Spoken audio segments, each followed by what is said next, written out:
ಅಂತ ನಾಯಕರು ಯಾರದಾರಣ್ಣ ಈಗ? ಯಾಕಿಲ್ಲ, ಬರ್ರಿ ಅಲ್ಲಿ ನೋಡು, ಅವ್ರಿಗಿಂತ ಒಳ್ಳೆ ನಾಯಕರು ಬೇಕಾ? ಒಂದೊಂದ್ಸಲ ಅನ್ಸೋದು ಏನೋ ಋಣಾನುಬಂಧ ಅಂತ ಇರ್ಬೇಕು.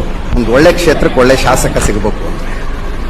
ನಮ್ಮ ಅದೃಷ್ಟಕ್ಕ ದೇವರು ಕಳಿಸನ ಬಂದೈತಿ ಹುಲಿಯ ಮರಿ.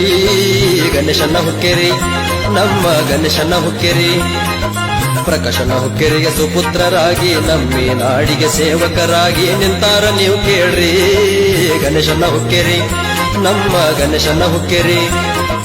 ಗಣೇಶನ ಹುಕ್ಕೇರಿ ಅನ್ನುವ ಹೆಸರು ಸದಲ್ಗ ಚಿಕ್ಕೋಡಿ ಕ್ಷೇತ್ರದ ಉಸಿರು, ಎಂದಿಗೂ ಮರಿಬ್ಯಾಡ್ರಿ. ಗಣೇಶನ ಹುಕ್ಕೇರಿ, ನಮ್ಮ ಗಣೇಶನ ಧರ್ಮದಲ್ಲಿ ಇಷ್ಟಿದ ಕೈಯ ನಮ್ಮ ಸೌಕಾರರು, ದಾನ ಧರ್ಮದಲ್ಲಿ ಎತ್ತಿದ ಹುಕ್ಕೇರಿ ಸಹುಕಾರ.